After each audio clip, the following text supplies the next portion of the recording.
Hello everyone. तो जैसे कि आप स्क्रीन पे देख पा रहे हैं, हम लोग Indian economy bye Sanjeev Verma book का रिव्यू करने जा रहे हैं। सबसे पहले मैं आपको ये बता दूं कि मेरी तरफ से ये किसी भी तरीके की आपको कोई भी रिकमेंडेशन नहीं है, ना ही किसी तरीके का मोटिवेशन है और ना ही किसी तरीके का सजेशन है कि आप इस बुक को परचेस करें। तो फिर मैं इस वीडियो को क्यों रिकॉर्ड कर रहा हूं और इस बुक में रिव्यू में आपको क्या बताने वाला हूं। मैं इस रिव्यू में आपको सिर्फ इन्फॉर्म करने वाला हूं, और वो कैसे करूंगा, वो मैं करूंगा आपको इन्फॉर्मेशन प्रोवाइड करके। अब ये किस तरीके की इन्फॉर्मेशन होगी, इस इन्फॉर्मेशन में मैं आपको बताऊंगा सबसे पहला कि इस बुक का कंटेंट क्या है। कंटेंट को हम लोग यहाँ पे देखने की कोशिश करेंगे थ्रू इंडेक्स, कि इस इंडेक्स में कौन कौन से चैप्टर्स हैं, उन चैप्टर्स में क्या क्या चीज़ें आपको डिलीवर की गई हैं। फिर मैं आपको ये भी बताऊंगा कि अगर करंट ट्रेंड्स की बात करें, क्योंकि आपको पता होगा कि करंट में जो ट्रेंड है यूपीएससी का, it has all together change since last past 3 years. तो जो क्वेश्चंस पूछे जा रहे हैं वो ज़्यादा एनालिटिकल है, तो ये भी मैं आपको बताने की कोशिश करूंगा। थर्ड पॉइंट, मैं आपको कुछ जो मुझे पर्सनली लगा, कुछ शॉर्टकमिंग्स भी बताने की कोशिश करूंगा, जो मैंने पब्लिकेशन हाउस को भी बताई है कि इन शॉर्टकमिंग्स को नेक्स्ट एडिशन में आप एनहेंस कर सकते हो, वो भी मैं आपको बताऊंगा। तो ये शॉर्टकमिंग्स एक्चुअल में आपको बाहर से थोड़ी सी एड ऑन करनी पड़ेगी, जो हर किताब में होता ही है, कुछ ना कुछ छूटा हुआ रहता है, मगर इस पर्टिकुलर किताब में भी कुछ शॉर्टकमिंग्स मुझे लगी। तो यहाँ पे इस इंफॉर्मेशन के थ्रू आप खुद से ये डिसाइड करेंगे whether you want to purchase this book or not. I am again reiterating my words. I am not forcing you. I am not making you compelled to purchase this book. Neither I am motivating you to purchase this book. I am only informing you about this book, about the content of this book. चलिए शुरू करते हैं review को। मेरे सामने भी किताब खुली हुई है। यहाँ पे सबसे पहले आपको हेडिंग में ही दिख रहा होगा। अच्छा, ये पब्लिकेशन यूनिक पब्लिशर है, तो बहुत ऑथेंटिक पब्लिकेशन हाउस है, ये तो हम सब जानते ही हैं। इकोनॉमिक सर्वे 2021 और बजट 2021-22 और इकोनॉमिक सर्वे भी, ये हमें 2 साल का यहाँ पे दिया हुआ है। क्लियर? तो ये करंट में आपको हेल्प कर सकता है। चलिए, हमको तो मेन जो चीज़ समझनी है वो है इसके अंदर के चैप्टर। सबसे पहला अगर पार्ट है देखोगे तो डोमेस्टिक इकोनॉमी की बात कर रहा है। अब डोमेस्टिक इकोनॉमी का नाम आते ही सामने वाला समझ जाता है कि नेशनल इनकम की बात चलने वाली है, ठीक है। मगर इस बुक में यही आपको एक चीज़ अलग देखने को मिलेगी।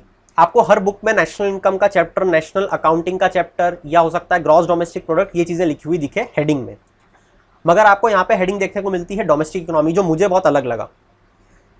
एक्चुअली में यहाँ पे अगर आप देखोगे तो ऑथर ने एक डिफरेंट पर्सपेक्टिव यहाँ पे रखा इस पार्ट का नाम रखने में। उन्होंने क्या करा कि डोमेस्टिक इकोनॉमी के अंदर ये नेशनल इनकम आती है, तो उन्होंने डोमेस्टिक इकोनॉमीज की हेडिंग रख दी, ठीक है। अंदर सारी वही चीज़ें चलेंगी।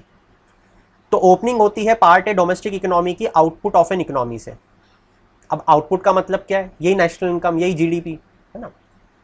तो देखो, कॉन्सेप्ट ऑफ आउटपुट सबसे पहले हमारे साथ ऑथर डिस्कस करते हैं। अब सबसे पहले मैं भी अपनी बुक में खोल लेता हूँ एक बार कि ये आउटपुट ऑफ एन इकोनॉमी में क्या समझा रहे हैं। तो बेसिकली यहाँ पे एक क्वेश्चन उठा के, जैसे कि आज जो लार्जेस्ट इकोनॉमी है पूरे वर्ल्ड में वो यूएस है, ऐसा क्यों है? क्लियर? साथ ही यहाँ पे गुड्स और सर्विसेज के बारे में बात की गई है। अगर आप देखोगे तो यहाँ पे सीधे डेप्रिसिएशन पे उतर गए। उसके बाद में यहाँ पे base year, gross happiness index पे बात की गई है। क्लियर? तो यहाँ पे ओवरऑल अगर मैं देखूं तो आउटपुट ऑफ एन इकोनॉमी में ऑथर ने क्या किया है कि आपको एक कॉन्सेप्ट पे लेके गए कि पहले तो समझो आपकी आउटपुट क्या होता है। 2 कंट्रीज के बीच में डिफरेंस बताने की कोशिश करी, मतलब कि जो पर्सपेक्टिव है ना वो ऑल टुगेदर डिफरेंट है यहाँ पे नेशनल इनकम को समझाने का। यहाँ पे जो पर्सपेक्टिव है वो ये है कि आप एक्चुअली में चीज़ों को एनालाइज कर पाओ, या मैं यूं कहूँ आप चीज़ों को समझ पाओ कि कंपैरिजन किस तरीके से किया जाता है, ये आउटपुट निकालना ज़रूरी ही क्यों है, नेशनल इनकम पढ़ना ज़रूरी क्यों है। अब ये जो किताब है इसका पर्सपेक्टिव तो बहुत अच्छा है, मगर मुझे यहाँ पे जो एक चीज़ एड ऑन करने के लिए लगी वो ये है कि अगर एक स्टूडेंट पहली बार इस किताब को पढ़ रहा है जिसको कोई बेसिक अंडरस्टैंडिंग भी नहीं है, क्लियर, तो यहाँ पे मैं ये मानता हूँ कि यहाँ पे जो बेसिक डेफिनेशंस होती हैं वो सबसे पहले इस किताब में मेंशन होनी चाहिए थी, जो मुझे नहीं मिली, क्लियर। जैसे ग्रॉस डोमेस्टिक प्रोडक्ट का मतलब क्या होता है, ग्रॉस डोमेस्टिक प्रोडक्ट में जो वर्ड्स के मीनिंग्स होते हैं, इंटरमीडिएट गुड हो गया, फाइनल गुड हो गया, वो मुझे यहाँ पे एग्जैक्टली देखने को नहीं मिले, जो कि एक अलग सेक्शंस में प्रोवाइड किए जाने चाहिए थे, क्लियर। हालांकि यहाँ पे इंटरमीडिएट गुड, फाइनल गुड दिए तो हुए, मैं ये मना नहीं कर रहा हूँ, मगर जिस तरीके से उसको प्रेजेंट किया जाना चाहिए डेफिनेशन में, वो मुझे लगा कि नहीं किया गया है। खैर, हर किताब का अपना पर्सपेक्टिव होता है, तो ये किताब जिस तरीके से लिखी गई है मैं आपको सिर्फ ये बता रहा हूँ। इसी के साथ यहाँ पे अगर हम देखें पर्सपेक्टिव लेवल पे, तो एनालिटिकल पॉइंट ऑफ व्यू से ये किताब बहुत अच्छी है। मतलब कि अगर आपको ये थोड़े से भी बेसिक्स आते हैं, बिल्कुल थोड़े से भी, तो आप इस बुक के थ्रू कॉन्सेप्ट को बहुत अच्छे से समझ सकते हो। फिर यहाँ पे मुझे एक शॉर्ट कमिंग जो दिखी, जैसे यहाँ पे एक टर्म यूज़ की गई है NFIAD करके, जिसका फुल फॉर्म होता है net factor income from abroad, ठीक है। अब ये NFIAD कहीं पे भी मेंशन नहीं होता है, हर जगह आपको मिलेगा NFIA, NCERT में भी देखोगे तो NFIA। तो मैंने पब्लिकेशन को भी बोला ये कि आपने NFIA मेंशन क्यों नहीं किया, क्लियर। तो वो देखेंगे कि NFIAD क्यों लिखा हुआ है। तो ये एक जैसे कुछ चीज़ें हैं जो मुझे लगा कि इसमें मिस्टेक न बोल के शॉर्ट कमिंग पॉइंट आउट कर सकते हैं। इसके बाद यहाँ पे कॉन्सेप्ट ऑफ डेप्रिसिएशन को लेके आते हैं, क्लियर। अब डेप्रिसिएशन का जो कॉन्सेप्ट है वो बहुत अच्छे से यहाँ पे डील किया हुआ है। साथ ही यहाँ पे एक डायग्राम भी आपको प्रोवाइड किया हुआ है, जिस डायग्राम के थ्रू आप ये समझ सकते हो कि जो ये डेप्रिसिएशन है, या मैं यूँ कहूँ जो अलग अलग नेशनल इनकम में टर्म होती है, जैसे GDP, जैसे GNP, जैसे NNP, ये कैसे डिराइव होती हैं एक दूसरे से, एक फ्लो चार्ट के थ्रू आपको समझाया हुआ है। बट अगेन बहुत शॉर्ट में समझाया है, ये चीज़ आपको समझनी पड़ेगी। इसके बाद जो सेकंड चैप्टर है वो डील करता है इंक्लूसिव ग्रोथ के साथ में। अब दोस्तों यहाँ पे जो इंक्लूसिव ग्रोथ है उस चैप्टर को यहाँ पे डील किया हुआ है। एक्चुअल में ये करंट का टॉपिक है, ये बात हम जानते हैं इंक्लूसिव ग्रोथ के बारे में, क्लियर। साथ ही कोविड-19 पेंडेमिक का यहाँ पे बहुत ज़्यादा इन्फ्लुएंस देखने को मिलता है कि किस तरीके से इंडिया ने रिकवरी करी, किस तरीके से हमारी इक्विटेबल ग्रोथ हो रही है, क्लियर। कोविड-19 पेंडेमिक के बाद में हमारा कैसा सिनेरियो रहा, तो ये करंट ट्रेंड आप यहाँ से जान सकते हो। उसके बाद में sustainable development and climate change, ये जो पर्टिकुलरली चैप्टर डिज़ाइन किया गया है, मुझे ऐसा लगता है कि इस चैप्टर को अगर यहाँ पे मेंशन नहीं भी किया जाता तो काम चल जाता। ऐसा नहीं है कि इससे आपका कोई बेनिफिट नहीं होगा, बट जितनी चीज़ें इसमें प्रोवाइड की गई हैं इसके एवज में यहाँ पे इस चीज़ पर और ज़्यादा ध्यान दिया जा सकता था। मगर क्योंकि क्लाइमेट चेंज और सस्टेनेबल डेवलपमेंट एक बहुत हॉट टॉपिक है, तो इसी कारण से इस बुक में इस टॉपिक को डाला गया है। तो इस टॉपिक को यहाँ पे अगर आप पढ़ोगे तो इसके बाहर इकोनॉमी पर्सपेक्टिव से क्लाइमेट चेंज में कोई भी चीज़ बाहर नहीं जाएगी। फिर बात करें अगर पॉवर्टी और सोशल सेक्टर के बारे में, तो बहुत ही शॉर्ट और बहुत ही क्रिस्प मैनर में यहाँ पे पॉवर्टी को समझाया गया है। पॉवर्टी में जनरली यहाँ पे जो स्कीम्स हैं जो नहीं मिलती हैं, वो स्कीम्स आपको यहाँ पे देखने को मिलती हैं। बहुत सारी स्कीम्स पॉवर्टी रिलेटेड यहाँ पे डाली गई हैं। मगर अगेन यहाँ पे अगर मैं पॉवर्टी में कुछ और चीज़ें डिमांड करूँ तो मैं यहाँ पे बोल सकता हूँ कि यहाँ पे जैसे हिस्टोरिकल पास्ट नहीं दिया है पॉवर्टी का, जो मुझे लगता है इम्पॉर्टेंट होता है और मेंशन होना चाहिए। प्लस यहाँ पे जो 5 ईयर प्लान्स होते हैं उसका मेंशन नहीं किया गया है कि 5 ईयर प्लान में हम लोग किस तरीके से आगे बढ़े, क्लियर। एक हिस्टोरिकल पर्सपेक्टिव, क्योंकि यहाँ पे शॉर्ट में चीज़ें मेंशन की गई हैं तो वो मुझे थोड़ा सा शॉर्ट कमिंग लगी। फूड सिक्योरिटी मुझे लगता है यहाँ पे इनफ है, क्लियर। फूड सिक्योरिटी का यहाँ पे हिस्टोरिकल पास भी दिया है, किस तरीके से हम आगे बढ़े, फूड सिक्योरिटी में और क्या करने की ज़रूरत है, national food security act, challenges क्या हैं, ये इनफ है। एग्रीकल्चर सेक्टर की बात करें तो एग्रीकल्चर सेक्टर तो जितना भी पढ़ लो उतना कम ही लगता है, मगर शॉर्ट और क्रिस्प मैनर में यहाँ पे दिया हुआ है। हालांकि यहाँ पे पता नहीं क्यों एक पिंक रिवॉल्यूशन पे बहुत ज़्यादा फोकस मुझे लगा। पिंक रिवॉल्यूशन पे एक पूरा पेज दिया हुआ है, इनफैक्ट 2 पेज दिए हुए हैं, क्लियर। एक रेनबो रिवॉल्यूशन पे एक पेज दिया हुआ है। तो minimum support price, green revolution, first और सेकेंड, फूड प्रोसेसिंग इंडस्ट्रीज, इसको शॉर्ट मैनर में डाटा के थ्रू बहुत अच्छे से प्रेजेंट किया गया है। इसी के साथ दोस्तों यहाँ पे लैंड रिफॉर्म्स को मेंशन किया गया है। लैंड रिफॉर्म्स के लैंड एक्विजिशन एक्ट के बारे में बात की गई है। लार act, land acquisition rehabilitation resettlement act 2013 का जो आया था उसके बारे में बात बताई गई है। हालांकि वो नल एंड वॉइड हो चुका है, अब उस पर कोई काम नहीं होता है।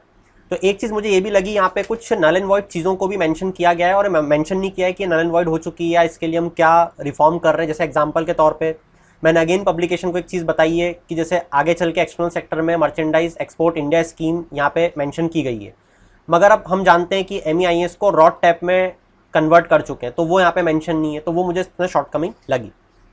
खैर, इसके बाद लैंड रिफॉर्म्स में जो हम लोग करंट ट्रेंड की बात कर रहे हैं, जैसे computerization of land reforms, clear, land rights किसको मिलने चाहिए, कैसे मिलने चाहिए, ये मेंशन किया गया है। नेक्स्ट चैप्टर न्यू इंडिया के बारे में, यहाँ पे बेसिकली न्यू इंडिया में आपको कुछ चीज़ें जैसे skill India, startup India, digital India, इस पर बात की गई है। जो प्रॉब्लम है अनएम्प्लॉयमेंट की, उससे डील किया गया है और बताया गया है कि इस स्कीम के थ्रू हम लोग कैसे इस चीज़ के से ओवरकम कर सकते हैं। ठीक है। नेक्स्ट अगर आप देखोगे तो इंडस्ट्रियल सेक्टर लिबरलाइजेशन, यहाँ पे बेसिकली अगर आप देखोगे तो new economic policy LPG model की आपसे बात की जाएगी। LPG मॉडल पे एक क्वेश्चन कंफर्म रहता ही है। LPG मॉडल को इस बुक में बहुत अच्छे से डील किया गया है, बहुत ही शानदार तरीके से। यहाँ पे wage code 2019, ease of doing business, हालांकि अब देखो ईज ऑफ डूइंग बिजनेस भी जो है वो खत्म हो चुका है, क्लियर। फिर इंडस्ट्री का रोल, मगर ये चैप्टर बहुत अच्छे से डील किया गया है, डेट आई कैन कंक्लूड। यहाँ पे national infrastructure, national investment manufacturing zones, SEZ, इन सबको बताया हुआ है।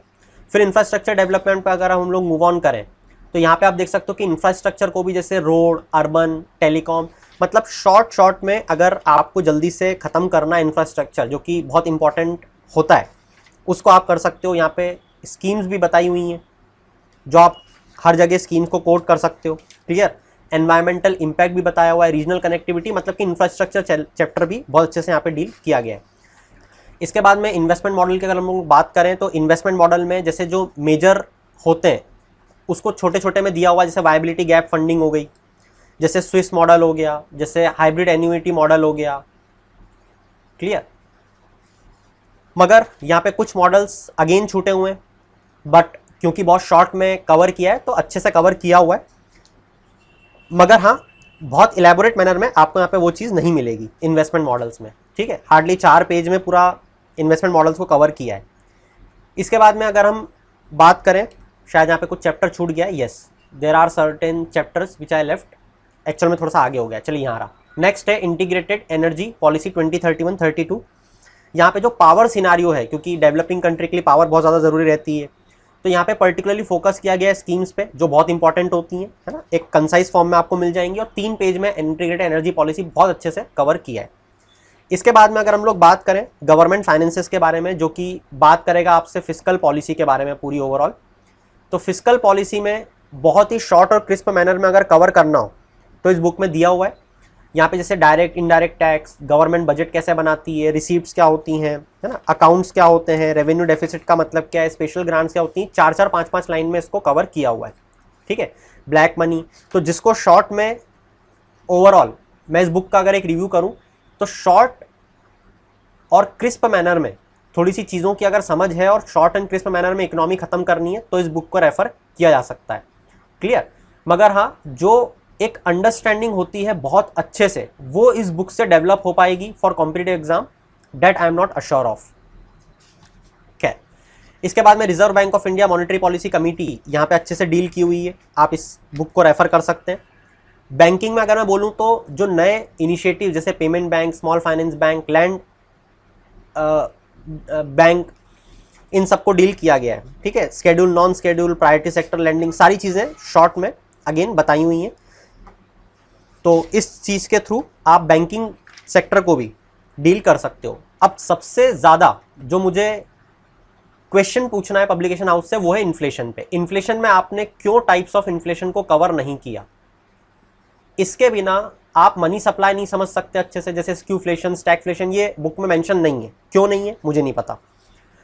इसके बाद अगर हम लोग बात करें कैपिटल मार्केट, मनी मार्केट, तो बहुत शॉर्ट और क्रिस्प मैनर में यहाँ पे दिया हुआ है, मतलब कि जो इंस्ट्रूमेंट्स होते हैं, क्या होता है कैपिटल मार्केट, मगर अगेन यहाँ पे जो इंस्ट्रूमेंट्स बहुत अच्छे से एलेबोरेटिव मैनर में अगर आपको पढ़ने तो वो यहाँ पे आपको नहीं मिलेंगे, क्लियर। इसके बाद में अगर हम देखें प्लानिंग इन इंडिया में, तो जैसा मैं बता रहा था कि प्लानिंग किस तरीके से इनिशिएट की गई, ठीक है, वो यहाँ पे मेंशन है। 5 ईयर प्लान्स अगर आप देखोगे तो 5 ईयर प्लान्स यहाँ पे नहीं दिए हुए हैं। 5 ईयर प्लान्स का मतलब है फर्स्ट 5 ईयर प्लान में क्या हुआ, सेकंड में, वो यहाँ पे मेंशन नहीं है, ठीक है। और इसके बाद में दोस्तों हम लोग पार्ट बी पे अगर मूव ऑन करें एक्सटर्नल सेक्टर पे, तो एक्सटर्नल सेक्टर में मैं यहाँ पे इस बुक के लिए सिर्फ एक ही चीज लिखना चाहूंगा, कमेंडेबल जॉब। इस बुक ने एक्सटर्नल सेक्टर पे जितना काम किया है वो बहुत कमेंडेबल है। सब चीज़ें बता दी है, ग्लोबलाइजेशन क्या होता है, कैसे हम ग्लोबलाइजेशन की तरफ मूव कर रहे हैं, क्या है हमारी आगे की स्ट्रेटेजी, आईपीआर क्या होता है, बैलेंस ऑफ पेमेंट क्या होता है, foreign trade policy, export led growth tragedy, FDI, FI, foreign investment, trade reforms हम क्या कर रहे हैं, FERA, FEMA, rupee convertibility, in fact ADR, GDR, American depository receipt, global depository receipt जो आपको किताबों में देखने को मिलता ही नहीं है, वो भी मेंशन किया अच्छे से। Foreign currency convertible bond, multilateral financial institutions, IMF, ADB, सारी चीज़ें, एक्सचेंज रेट का डिटर्मिनेशन, नीर, रीर, एक्सटर्नल डेट कितनी है हमारी, जो इकोनॉमिक सर्वे से हमको पढ़ना पड़ता है, रीजनल ट्रेडिंग ब्लॉक्स हमारे कौन कौन से हैं, जिसमें preferential trade agreements, comprehensive economic cooperation agreement, सारी चीज़ें एक्सटर्नल सेक्टर तो आप ये मान के चलो कि पूरा आपको बहुत बेहतरीन तरीके से बताया हुआ है। आखिरी जो है part C, global economy and outlook, ये जो चीज़ है इसमें बहुत कमी चीज़ आपको पढ़नी पड़ेगी। अगेन बहुत ज़्यादा इंपॉर्टेंट मुझे तो नहीं लगा ये पार्ट, क्योंकि यहाँ पे जितनी भी चीज़ें बताई हुई हैं वो बहुत छोटे में, कि एचडीआई क्या होता है, रिसेंट में कौन कौन से देशों में कौन कौन से क्राइसिस आए, जैसे ग्रीस डेट क्राइसिस, जो कि अब नल एंड वॉइड है, उसको पढ़ने का कोई सेंस नहीं है, ठीक है। तो इसको तो आप ग्लोबल इकोनॉमी एंड आउटलुक को पूरा छोड़ सकते हो। आखिरी में जो आपका बजट और इकोनॉमिक सर्वे, वो तो आपको बट ऑब्वियस पढ़ना ही है। So that's it from my side about the review of this particular book. उम्मीद करता हूँ आपने बहुत सारी चीज़ें सीखी और समझी होंगी। If you have any doubt related to this book, you can mention the comment. In the end, keep shining. Have a good day.